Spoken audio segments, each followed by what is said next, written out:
Refer हो जाए दिल्ली में।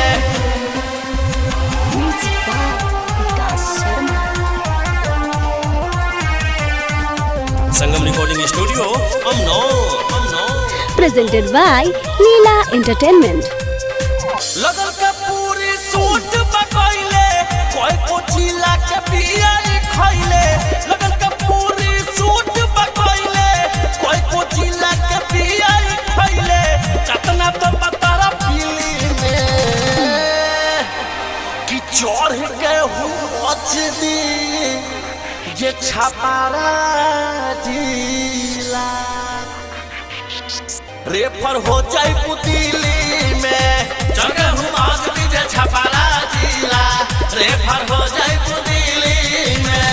लगल के पूरी सूट बकैले कोई कोचिला के पियाई खैले। लगल के पूरी सूट बकैले कोई कोचिला के पियाई खैले। कतना दम पाएगा पीली में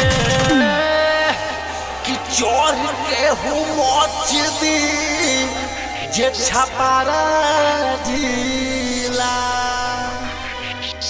रेफर हो जाए दिल्ली में। जगह हूँ आज जे छपारा जिला। रेफर हो जाए दिल्ली में।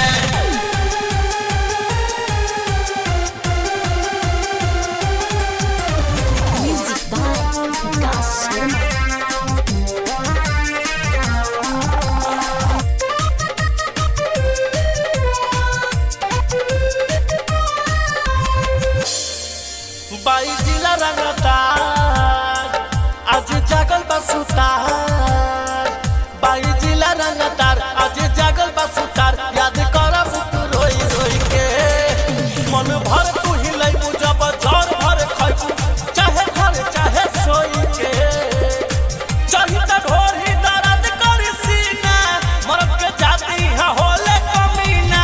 चाही त ढोर ही दर्द कर सीना मरद के जाती है होले कमीना। लिख हो जाए तोर झीली में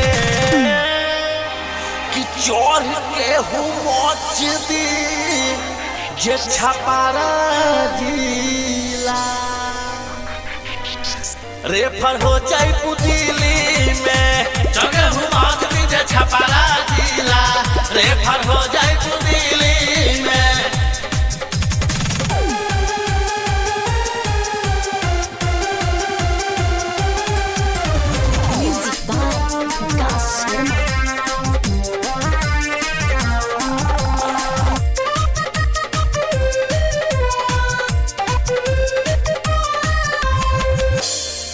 सीजन बाबे तोर करम बारे बड़ी बेसरम।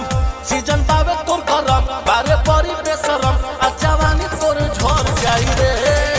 कूदी कूदी भइल साता आज लाग जाई घाटा। लाले लाल सब पर जाई रे।